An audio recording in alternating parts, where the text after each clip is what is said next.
Ladies and gentlemen, boys and girls, children of all ages, welcome back to the Smoke Room. Gentlemen, thank you for joining me. You're welcome. All right.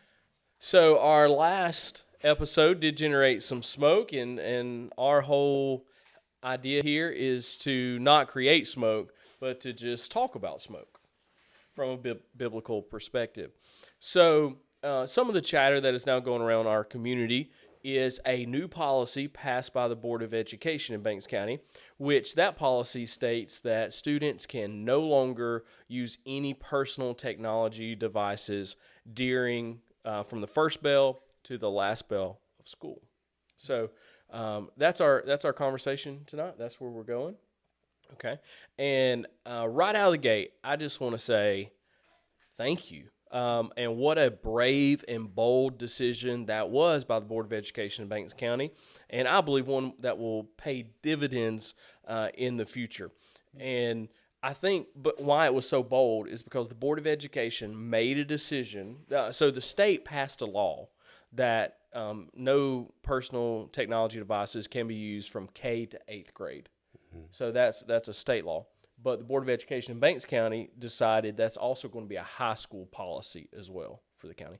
So I want to say that was bold because that's not something that people wanted, but it was something that they needed. And so just in general, gentlemen, how do you find that as a parent, as a friend, as a pastor, all elders here at Harvest Baptist Church? How do you guys find it having to make decisions that people don't necessarily want, but they need? Ever have to do that? I know you do.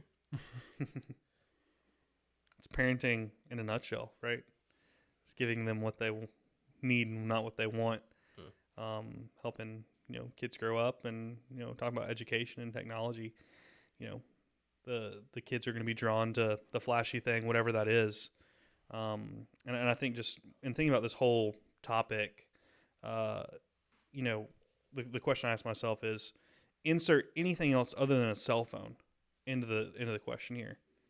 If it meant removing it would help the kids' education be better, would you do it?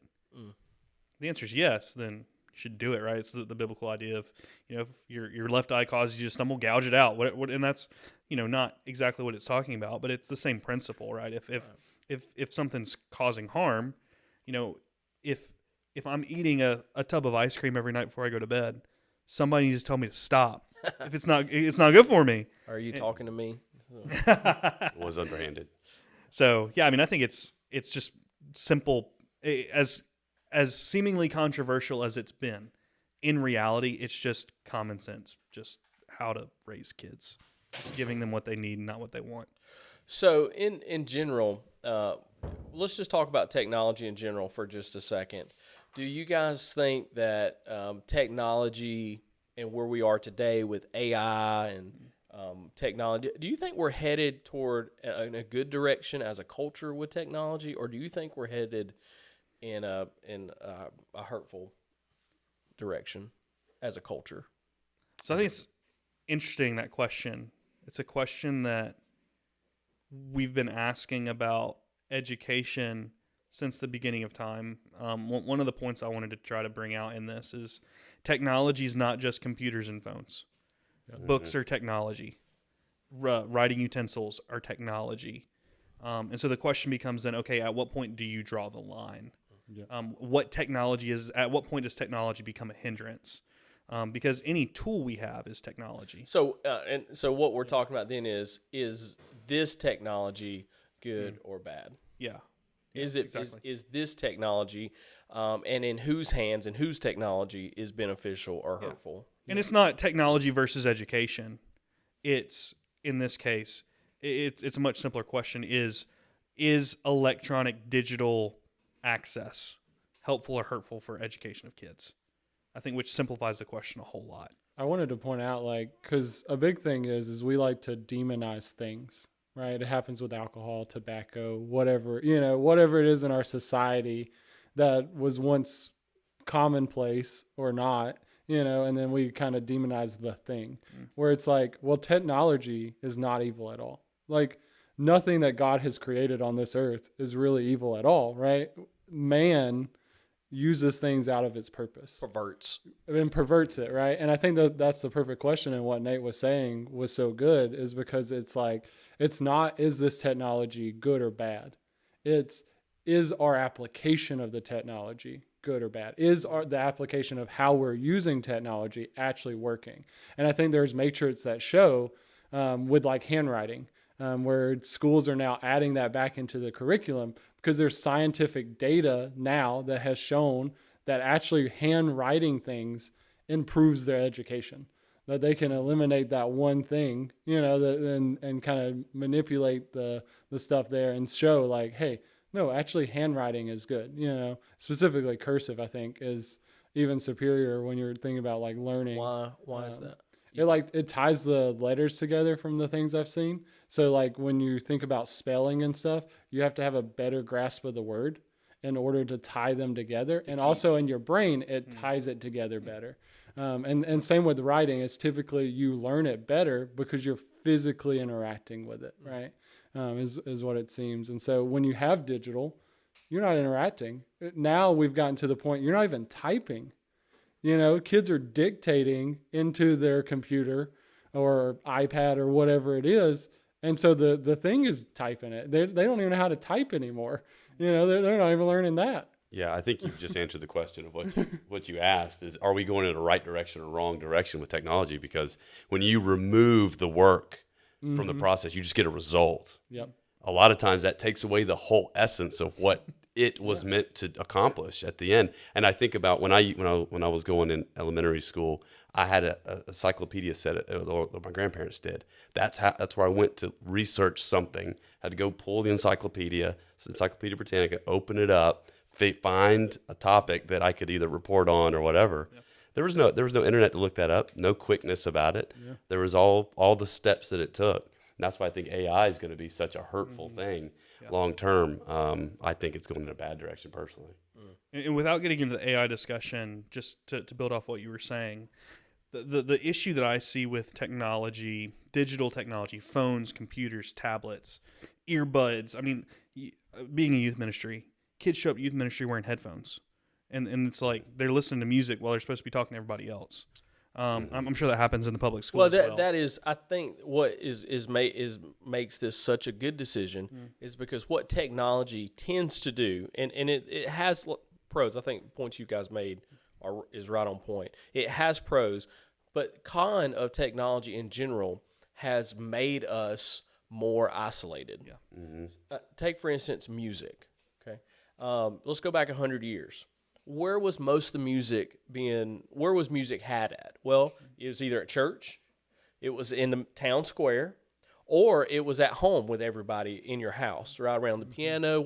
So music was always a group thing. Yeah. Mm-hmm. But technology today, right, let's say you can go back to the CD player in the cars, right, or the Walkman. I mean, and today you have your own, Apple Music or wherever you take music at, and it's totally individualistic, right, and it has no corporate meaning. But today, technology has made it where that's also an isolated, and with pornography and on and on. So technology tends to isolate, and I think, but what I think this is going to be such a good cultural move for the Board of Education is for the school system, because technology also, we lose empathy for others because you, for instance, your encyclopedia, you had to go to the library or you had to go to the bookshelf. You had to go, you had to talk to people in that midst of that. But today you jump all that and let's think entertainment though.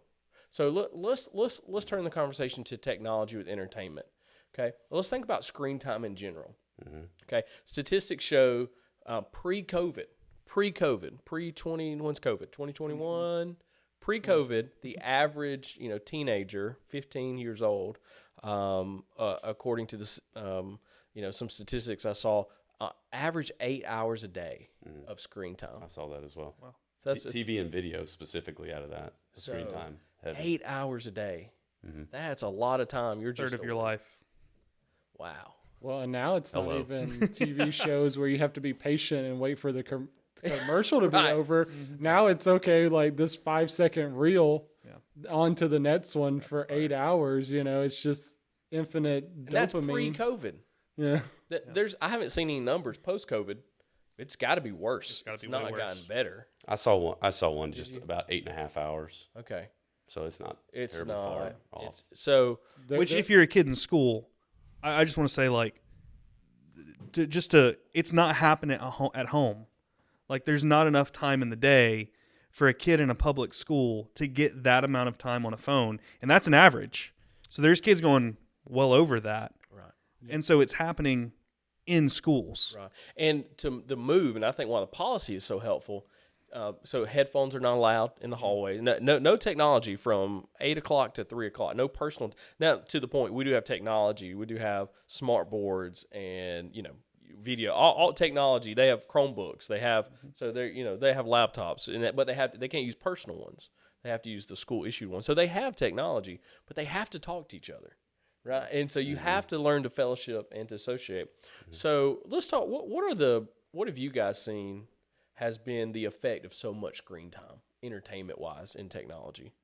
Well, I think there's studies that show like kids' attention spans are actually decreasing. And it was already like average person's attention span is fairly small. Like when you think of it relative, you can't focus on something for very long. Maybe like 30 seconds or something like that before your eyes or something is kind of drifting away and then it has to come back. And so if it's already small before technology and now it's shrinking, that's scary, like the fact that attention spans are getting less and less, because that's what all education is. It's like, how long can you be attentive to learning something, right. to focusing your energy on something? You can't do a job. You can't make anything. You can't be creative if you can't have at least some form of attentiveness in your life. Right. Yeah.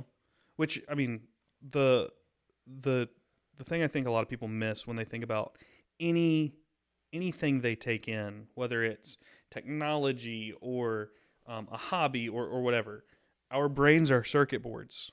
They rewire depending on what you give them. And so the biggest thing that I see with this is technology rewires our brains. You see this in attention span, levels of patience with kids. I mean, working with kids in when I was a youth pastor, just like the instant gratification, got to have it now, can't sit for 5 minutes and wait. That's a problem. Anxiety, depression, because you're isolated, through the roof. And not to mention, just we don't have any long-term studies with AI. Just to we've brought that up. What is that doing to our brain? I've seen a lot of talk about how inhuman AI is, because it's taking the one thing away from us, one of the things away that makes us distinctly human, and that is our ability to rationalize and think and interact with the world. And if we're wiring our brains to take that out of the equation to where we're just what's the word, where you're a robot and a human, a cyborg.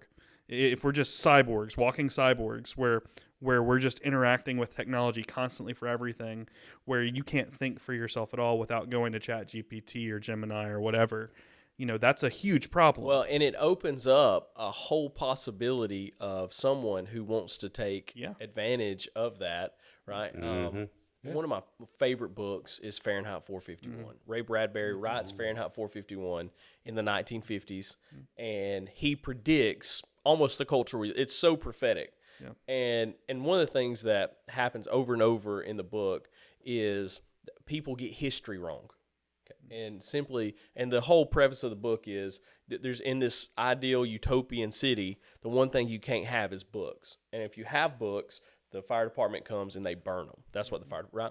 And so, but what you get is people who continue to say things, but they get it wrong historically. They get historic figure wrong. They get dates wrong. Everything's wrong. Or it changes. Well, right. And they've been brainwashed, right? Yeah. If you want to control people, you dumb them down. Once you dumb them, there's a reason communist countries control the media, right? There's a reason the Nazis and the Third Reich, that they controlled. I mean, propaganda is such a powerful mechanism. Yeah. When you dumb people down, they'll believe whatever you want them to if you control the AI, right? And then you bring that into education, and it's how parents just don't. and I don't know if it's just they don't think about it or they're not aware of it, but how so many parents just blindly sit aside and toss their kids up to whatever's on their phone blows my mind. Right, absolutely. Especially when it comes to education. It's like if our school systems allow kids just to use AI for whatever, what is the AI telling them? Not that, again, to go back to what you're saying, I'm not saying AI is evil necessarily. It could be. It definitely could be co-opted. Right. I personally think that there's a lot more harm than good that could come from it. Not say there's no good, but just say that we've got to fight against the evil for sure, which is, I think, why we're having this conversation. But I think it all kind of comes back to, to go back to your question, whatever you're exposing yourself to is shaping you in some way. And so you mentioned his experience with the encyclopedia. That taught him something. And I read a thing this week. A Canadian developmental psychologist said that the method of teaching is the message. How you teach, how you get your information is as important as what you're taking in. And so when it comes to technology, you've got to ask yourself, are these tools that are at our disposal, are they helping our kids to become more functional or less functional? And like you've said, the studies, I think, are pretty clear that as technology develops and gets more integrated with our lives, the more integrated we become with it, if it's not handled well, the worse off we are. I think that's the thing too, is like, it's not so much what we tell the kids, right? It's like you were saying, what you do is what dictates what somebody ends up like following, right? If you're the kind of person that opens doors for people in front of your kids, right? They're going to naturally grow up, hopefully, and do that because they've seen it acted out. But you take a parent that says you should always open up people's doors and they never see the parent do it, they're going to be far less likely to actually open the door. So you take that into the technology in the schools, and if the school is using all of this technology to educate the kids, well, of course, their natural lean is going to be like, I got to go to technology to be educated, right? If they're using books and pens and paper, they're going to go, oh, I got to go to a book. Like I got to write this down. I got to take notes, right? How do you expect a kid to write out notes when the teacher isn't even writing stuff on a board, right? They're going to be like, well, he ain't got to do it. Right. Why do I got to write the notes down, And there you miss, I think, what's almost most important in education. I don't think most of education is teaching kids and students or people what to think as it is so much as how to think. Exactly, yeah. And if you're bypassing, right, this is a question I think all students ask at some point. Why do I have to learn this? Yep. We've all asked it. Yeah. And it's not a bad in question. College. You still ask it in college, it doesn't. But to me, one of the most important things about education that students miss, and I think I missed for a long time, it's not just what you're learning. It's the person you're becoming because you learned it. I'm never going to use calculus, God willing. Right? I shouldn't have to, right? Kersey does on a daily basis. You may some, Alex. But I don't. But I took calculus, but because I thought through that, because I had to use those brain muscles that are not very strong to figure some of that out, I became a different person because I went, so a lot of education is about just growth, personal growth. And it's not about, well, are you ever going to use this? It's about personal growth. For sure. In AI, you skip all that. Which also points to, like, if you think about that, the whole what you see, right, happening, the actual physical things that are happening. Education says you're learning this to pass this test, right? So, like, yeah, that's not what teachers are actually articulating, but in the methods that are being used, what the kids are seeing, well, I just got to memorize this so I can pass that test. They're not seeing from every teacher in the system, they're not seeing that, no, this teacher's working to make me a better person. Right. This teacher's working so that I can reason out problems that I'm going to run into help me in my build life. Responsibility, respect. Yeah. And we don't want to see it, to be fair to the kids' defense, right? Like, we were all there. We didn't want to hear it and see it either, But there's teachers that we probably all think about from our high school years that it's like, wow, I'm so glad that I had this teacher. I had that teacher. And those are the teachers that taught you far more about life than what math is. And at or the what science beginning, you is. probably didn't like Yeah. them. No, probably you liked didn't the like them. class. You Yeah. for sure didn't like them because they were hard. They made you work, but you respect them for it. You remember them for it, And When you got done, you were a different person. yeah. But I don't think you can have that with technology. If technology is the forefront. If that technology is giving you the answers, Yeah. or it's providing it for you. Yeah.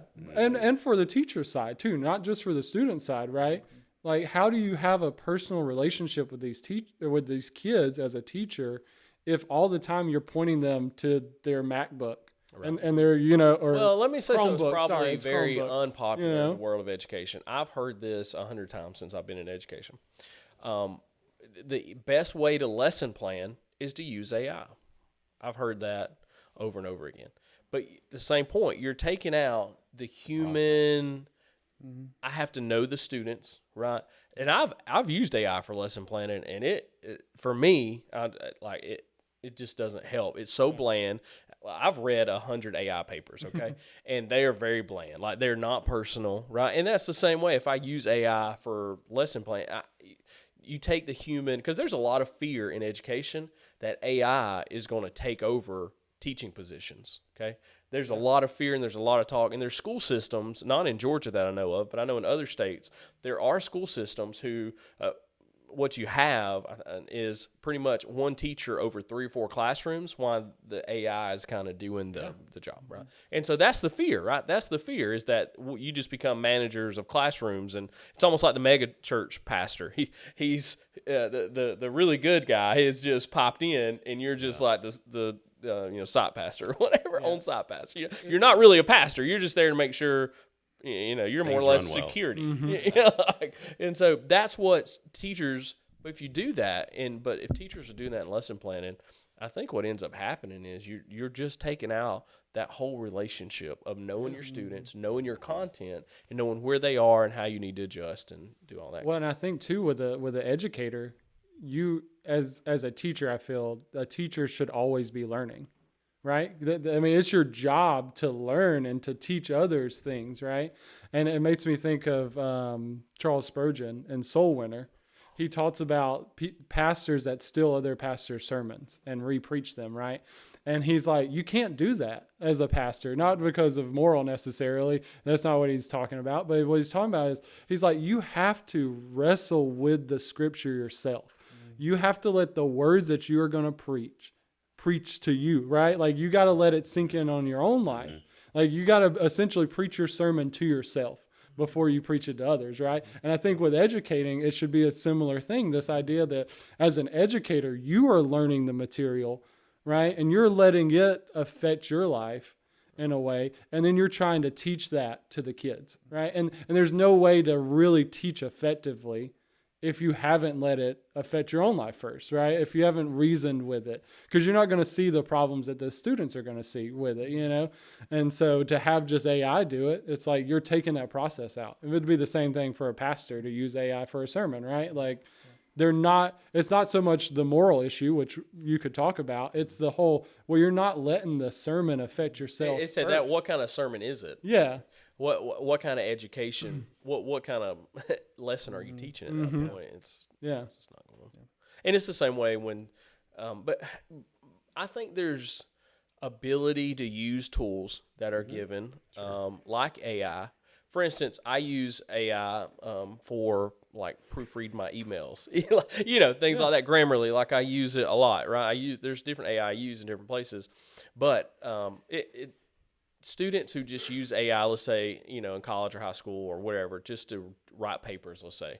Well, if you don't know how to write a paper to start with, you're missing all those skills, right? You're bypassing all of it. To where if you know how to it's kind of like when you read poetry or authors who do things that are unconventional. Well, they can do that because they know the rules, right? They can play the game and it's intentional. But it's like, if you never learn the rules, then you don't know why this is such a big deal. It's like, I think students jump over all of the learning curve that they really need. So one application point I think I can bring to this conversation is, as an employer, and I do a lot of hiring, So one of my screens now is how much electronic time do they participate in. That gives me a good gauge how they're going to be as an employee. Like you ask them to Yeah, pull absolutely. it up? Well, I don't ask them to pull it up. I say it in ways that draw it out of them without knowing that I'm fishing for how much media time they get involved in. I found a trend that the greater that time is, the less that employee has worked out in our organization time and time again. So I'm using that more and more because it dictates how they learn. It's telling me about where they spend their time, how wise they are. All these kinds of questions get answered. And I've started to make that trend, and it's very interesting. I'm surprised it took us that long to get to that point. I thought that was kind of where we would start, because that's like the big elephant dummy punching bag that everybody wants to go at with technology, is like it's a distraction, which I think that's a point that we've definitely missed on so far. But just like, Yeah. I think we've assumed the best in kids, but I think if we're really being honest, where I think this is such a big win for the Banks County school system is just the sheer amount of time that they're winning back from getting kids off of Facebook or off of TikTok. Snapchat. Or whatever it might, games, Twitter, whatever. wasting time, texting, whatever it is that they're doing, the amount of time that has been redeemed back for the taxpayers' benefit, by the way, of actually getting people back to education is huge. Absolutely. Well, and even the time that was had before, the little time that wasn't from distracted, kids are easily can, find ways that, to be distracted during those moments. So now they can't be distracted during those moments. You've almost gained all of the time back. Which helps them build interpersonal skills, right? Because now all of a sudden there's that tension of what do I do? I don't know if you guys have ever just done a phone fast for any extended period of time. Like, I'm not going to be on social media for a month, or delete social. It forces you to go, wait a second. You pick up your phone, you go to open YouTube, and it's not there. It's wait, what do I do now, right? And so I think, I'm sure, you tell me, Chris, I'm sure you've probably seen that in some of your students already of moments that they would have been on their phone. They're having to wait, there's somebody sitting next to me that I don't know. Have you seen that? Well, I've seen kids just have a lot of more joy. Just a lot more joy in being around each other, a lot more talkative. And I've just heard a lot of teachers say how great it is. To hear kids talking in the being hallway. kids. Yeah, talking to each other. And I've had a few students who say, I was not in favor of this. But now, this is so good. It already changed their mind. Already in a week. Just in a week. A lot of them are very thankful. Yeah, So I think there's going to be a lot of dividends there for sure. Let's go back to this parenting deal, okay? Because I think that's a huge this topic. Yeah, so I think it's a huge, as many of us here, in our children and education, what are some practical tips? What are some things that you're considering with technology and education? Or with your kids, as far as screen time and that kind of thing. The first thing that we have to consider, I think, when we talk about parenting and kids, is it starts as soon as they come out of the womb. Mm-hmm. You don't wait till they're old enough to have a phone to start getting involved with how these things can be gods and resources, or gods and things that are going to steal their time, steal their attitude, steal their joy. It has to, that kind of conversation has to start ASAP, and taught correctly. I think it lays a good foundation early before they start getting introduced to it, and then they can already start thinking, oh, I do see what Dad was saying with how I'm actually having trouble disconnecting from this thing now. So I think I have to start early is the first key point. Well, it's crazy because Fletcher, we were at my parents' house yesterday working out in my dad's shop. He's got dust collection. We're trying to get all that in. And Fletcher was out there hanging out, right? A shop full of things he could get into. And he kind of played around for a minute. And we don't give him a phone, ever. That's not something we do. And he got bored for 5 minutes. And just instinctually, he's like, hey, can I watch something on your phone? I was like, where in the world's that coming from, kid? You've never done this. And so to your point, you've got to start early, because if in that moment you give in, you've set a precedent now where that's their expectation is bored equals technology. Yeah. And so, I said, Fletcher, we don't do that in this house. You're not going to get a phone right now. You're in a shop full of tools. You're in a shop full of wood. Get into trouble, right? Like go do something, right? Yeah, and you never leave it right there either. Yeah. You say this is why we don't do this, That's a good right? point. You bring it on down Yeah. because I mean he definitely knows, and anybody else, well, any kid will definitely figure it out over time. But the why behind why we're making these decisions, That's a good point. because it's that look, son, it's hard to exhibit self-control. This is one issue you're gonna face, and It's helpful. yeah, so digging down to that why is where the rubber's going to meet the road. I think about it too, like not being a father yet, not having kids, but looking forward to the future. Me and my wife, Anna, we talk all the time about kids and how we're going to raise kids and what we want to do. And I think about it, thinking about technology in my own life, right? Like we occasionally play and have been more recently with Anna being sick, but play Stardew Valley or Minecraft. Minecraft's the more popular one, right? But these kids and adults now, right, will spend hours and hours building these things. And it's fun to play video games. Like, nothing wrong with playing video games occasionally, Mm-hmm. But I think about it from time to time and get convicted playing myself of like, okay, I spent 2 hours creating this farm on Stardew Valley, right? Or building this house in Minecraft or whatever it is, right? Like, it's a creative outlet for sure. But if we think about historically the creative outlets that children have had and adults, right? Painting, music, books, right? Writing books and stuff like that. It's things that have actually lasted. We read books from the 1600s, and back before them, before the printing press. And we have paintings from Michelangelo and Leonardo da Vinci that are hundreds of years old, right? That and they painted when they were 18, 19. That they painted when they're 18 and 19 and 20, right? So I think of it like from the creative standpoint almost, right? Like, kids used to have as kids I grew up, right? Like, we played war. We had this imagination. We lived in a fantasy world, right? Right, like, as a kid, you were creating, but you were doing it in the physical world. Like, I have memories with my cousins of doing things, right? And building tree houses and zip lines and stuff like that. But it was like we were making tangible things. And I think the scary thing about technology, from the creative standpoint, from the educational standpoint, from the potential tyrant standpoint, think about the 1984 book where you have the thought police editing documents, right? Is this, if everything is online, if something happens to online, it's gone, right? The only reason we have older writings like the pyramid writings is because it was in stone, right? Paper, even paper itself, will go if it's not maintained. We don't have the library in Alexandria exactly, that burned. Right? And, yeah. So there's a sense that, even books, technology, right? And nothing's permanent, right? Nothing is meant to last forever this side of heaven, right? And the return of Jesus. But we should be thinking about things in our world. And I want to raise kids that are thinking about things in the world, because there are millions of problems in the world, right? There's millions of things that need to be worked on, that need to be fixed and cured, and people to take care of and things like that. And I think technology escapes us from this world, which is the natural lean. You think about the Gnostics, right? In the first century of Christianity, they wanted to escape the physical for the spiritual. That was their desire, right? They wanted to go somewhere else. We've just made it possible.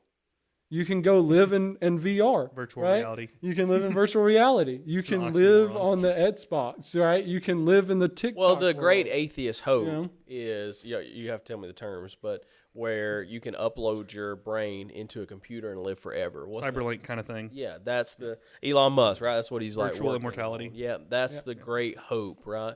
And none of that's going to work because, what did the disciples say? Jesus, you're the only one who has words of eternal life, right? If that ever could work out, one button push, the matrix over. There's only one reality. There's only one reality. It's this reality. It's the Yeah. one that Christ has made. That, by the way, He's called us to have dominion over, which is where I think unwittingly Banks County has done something very post-millennial here, Let's go. and that is participated in fulfilling the dominion call in Scripture of when we see disorder, we're called as humans by God in His creative ordinance to have dominion. And that means bringing order to chaos. And I think when Banks County made this decision, unknowingly, maybe knowingly, hopefully, Lord willing, knowingly, maybe there's a good Christian voice on the Board of Education that said this, but this whole thing comes back in my mind to that issue. Are we having dominion over the world, or are we letting it have dominion over us? Are we letting the chaos break out? Yeah. Or are we subduing it? Exactly. Mm-hmm. And so this whole issue comes back to that point in my mind of, are we allowing kids to enter into a world where they can know how to have dominion? Or are they so consumed by something that we've made, in the case of AI, in our own image, that they don't know, the Creator who made them in His image, who made them to share in dominion over this world, and they're so blind to the world that they don't know how to have dominion over it and handle the problems of it. But as an extension of that, when you think about the dominion mandate, when we see as Christians, and this is, by the way, the whole reason we do this podcast is for this post-millennial reason, that it is our job to bring the kingdom here. Amen. And when we see disorder, when we see something, whether it be civic or cultural or otherwise, that does not align with human flourishing in line of God's created design, it is our job as Christians to say, that's not right. Yep. And so we can, as Christians, speak to this issue because we see where God's image bearers are suffering because of bad choices made by government, or in this case, are flourishing because of good choices made by government. And so as the church, it's our job to say, hey, wait a second. The Bible says this. We should think about this so that God's kingdom can be here and He can be glorified. Yep. But at the same time, when it's not happening, it's also our job as the church to look at the government and say, hey, guys, listen, this is not happening here. Here's chaos happening as a result. There's smoke happening here. We got to fix this. Right. And so you started with it. I want to echo, Banks County, thank you for doing this because you're helping kids experience the world that God has created, which will enable them all the more, hopefully under the influence of their family and the church, to be able to have dominion over this world and subdue the chaos for God's glory. And experience God. Yeah. But if you don't have an attention span, God is without body parts or passion. You're going to need more than a 30-second attention span to even explore that statement. Yeah. Right? You're going to be able. You're going to need to be able to at least sit down and watch an hour-and-a-half movie that has commercials. Yeah. To explore such a God, right? He's infinite, and there's no comprehending Him. But he has made Himself accessible. He has revealed Himself, where He has made Himself knowable through Christ. And you're going to have an attention span to understand Him. And you're going to have the framework in your mind that there's something more all-knowing than AI. Yes. AI is not God. Right. AI is not inerrant. AI is not infallible. I think it's terrifying to see some of the things that people go to AI asking questions. Mm-hmm. It's like, what is the meaning? I mean, it's a stupid question, but it's one that people ask all the time. It's not a stupid question. It's the most important question. But it sounds silly. What is the meaning of life? That they would ask AI. Yeah. Like, what is the meaning of life? Who is God? Which religion is the most true? It's like, why in the world are you asking a computer program? Mm-hmm. Like, that is programmed by someone. And then you have these tech moguls like Elon Musk and others who are saying that the next God will come out of AI. That once we reach this artificial general intelligence that's, this super intelligent being that we've created in our own image that somebody programmed is going to somehow become this usurping all-powerful knowledge. Idolatry. And if we teach our kids that that's where they need to look, to your point, they totally miss the Creator. Well, they're now the members of this religion. They're now the worshipers of this God. Yeah. So, which is demonic. 100%. It's not just bad. It's against God. Right. Absolutely. Well, gentlemen, last thoughts here? Kersey? Yeah, there's to answer one of the questions, I guess we poked around at it, but should we limit kids' screen time? And the answer, I know we kind of already said it started out. Thank you, Banks County. But the answer is yes, a resounding yes. it should be limited a lot. The younger they are, the more it's limited, if not none. In fact, I'm a believer of the none when they're very, very young, and then you introduce it slowly if you decide to introduce it at all. But that there's an age where self-control is not in their vocabulary. It's not in the furthest thought on their mind is anything called self-control. So until some maturity can set in to where those, and of course you're teaching it from before, but until you can see that what you're teaching is being set in that child, whatever age that may be, then you can start, undoing the next onion peel on that. And there's a reason you don't give your kids at a young age a crossbow to go around the yard that's with right. and play. Because they will shoot everything, including you. Yeah, and this may be more dangerous. Oh, absolutely. Than a crossbow. Yeah, there's two systems. There's the world system, the devil system, and God's. So whichever one's fed through that medium, whichever one you're trying to hit on, or what's going to come at them, that's what you are responsible for everything that child's fed. I don't care if it's going to church. I don't care if it's going to school. I don't care if it's going to the store.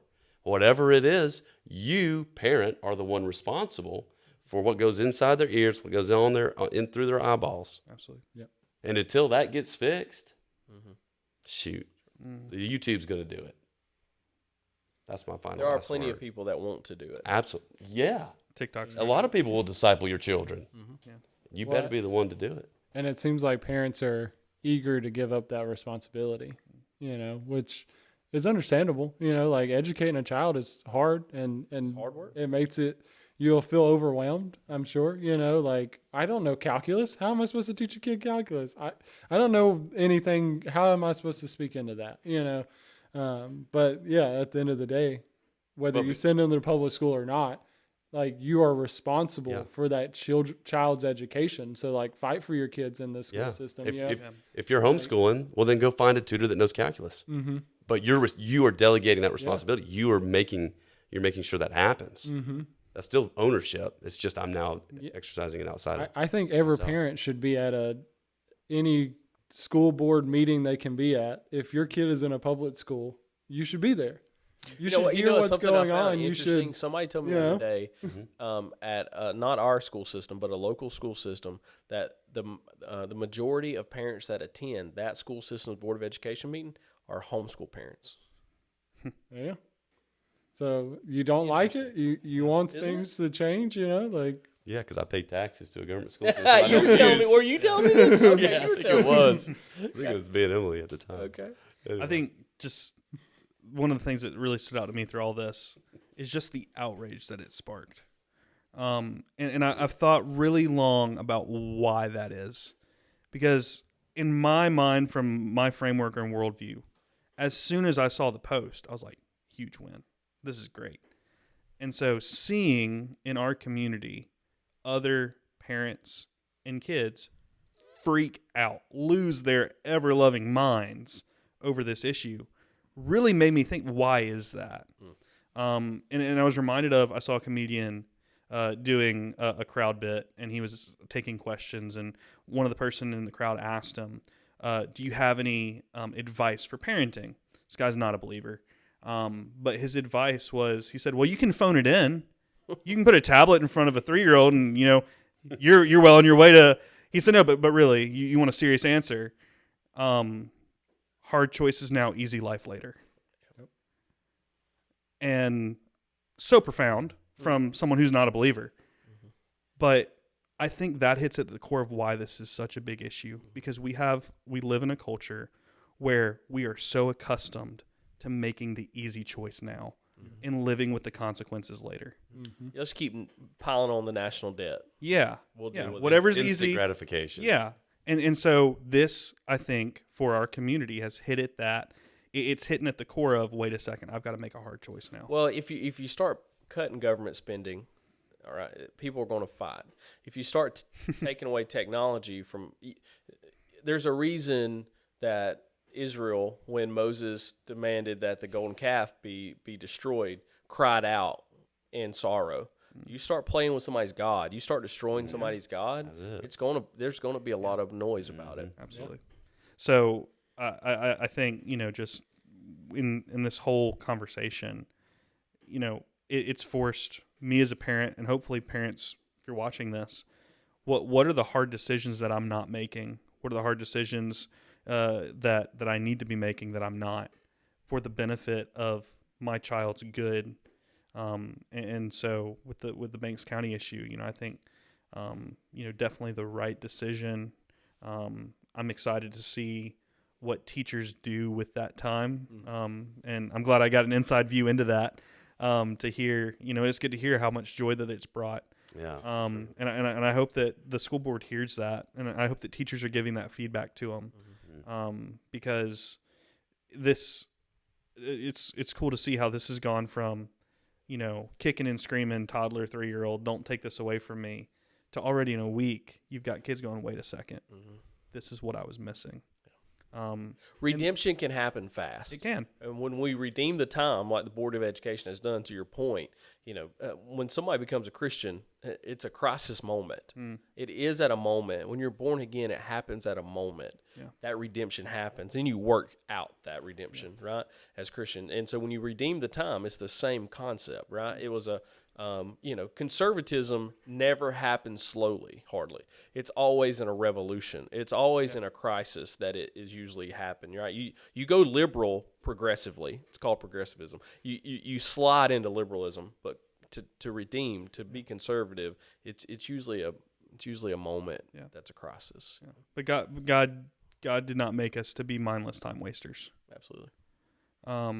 And that moment that's taking place, for the Christians who are watching this, I hope they don't miss that this could be the start of something in our community where we have a broader realization of, we need to wake up, we need to stop being mindless, we need to stop wasting time, and we need to start building the kingdom of God. Right. Because that's what we're called to do. Amen. That's a good place to end. Thank you, gentlemen. Yeah. You got it. For your time and helpful conversation for myself. Hope you enjoyed this. Be looking for the next one. Do us a favor. Like, subscribe, share this. Get the word out. If you're seeing this, you live in our area, likely, and we hope that you will continue tuning in the future episodes for more talk about issues in our community and how the Bible can speak to those issues.